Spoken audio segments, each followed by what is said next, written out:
Just a few words. I'm not going to be too long, but you know, when you've lived with someone for 21 years, you at least can have 5 minutes to say something. Is that all right? Yes. Okay.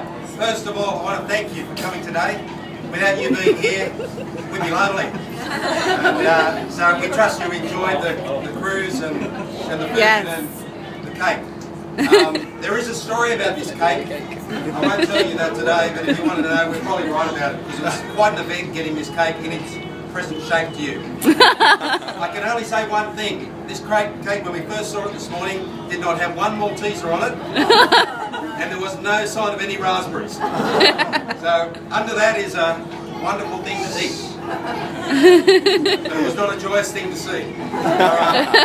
Okay, 21 years ago, I got a phone call at about 1 a.m. in the morning. I was here in Brisbane.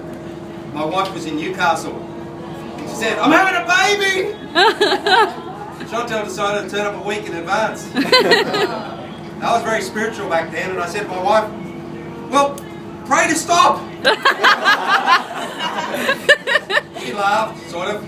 Contractions. And I went back to bed, realising I had to drive the next day all the way to Newcastle. And God sort of spoke to me, and He said, "You idiot! Once it's started, you can't stop it."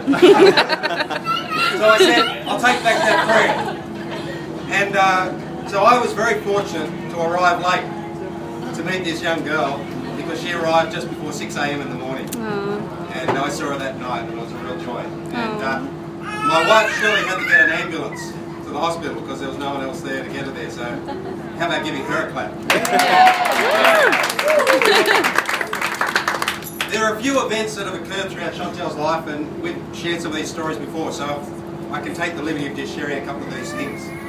She was a very, very strong and courageous young lady from the very start.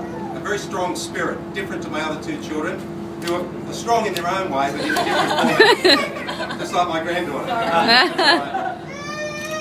And there was this particular day, we walked out the front of our house, and every single leaf had been stripped from one of my favourite plants. And the words that came from my wife's mouth that day was, "It's like ripping their arms off." And here was this little girl just crawling around the back and hiding from whoever was coming, because she knew the results of doing something like that. And I walked out the back, and I had gumboots. And I was ready to do some gardening, and I stuck my feet in these gumboots, and they were full of water. And I said, "Who filled these boots with water?"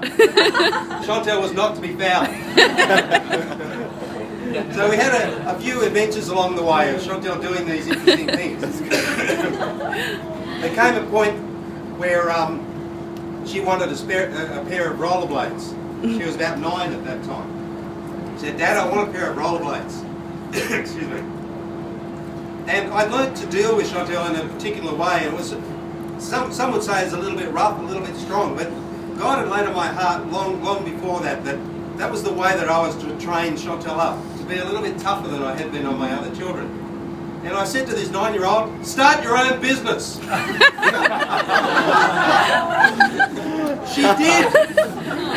She went and printed these little forms out, because she'd seen Dad do this before, and she walked around those streets and she put them in little letter boxes. And before that day was out, she had a job.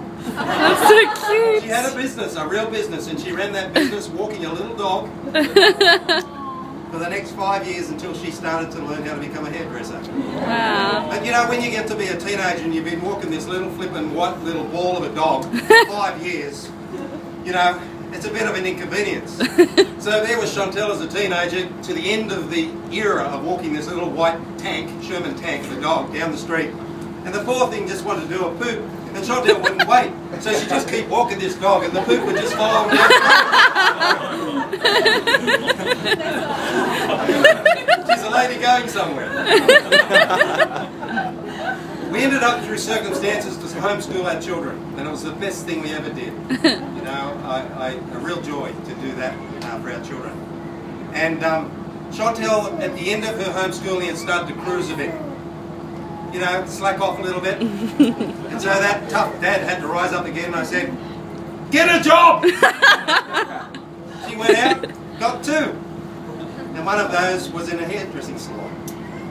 And they ended up offering her an apprenticeship. And that's where she learned her craft. And then a little bit over 2 years ago, I'd sold a business and we were looking at buying another one, and my wife said, why don't we buy a hair salon? And there and behold, this 19-year-old became the manager of a salon and has run that salon on her own, unassisted by me in any real day-to-day way, to bring it to a successful point. And I'm very, very proud of her. Just this last week, we have had the best week ever in that business, where one day we earned more than the owners previously who owned this business had earned in a week. Wow. And we just want to say we're extremely proud of this young lady. Yeah. Because that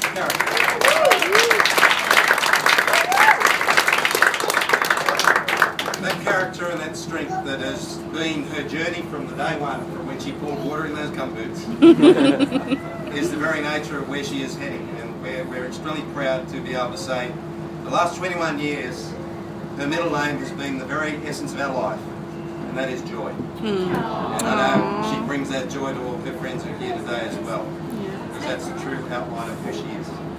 And so we want to ask you, Chantelle, if you could cut this wonderful cake. We really plan to have all these Maltesers, and I thank God that I'm not going to have to cut it.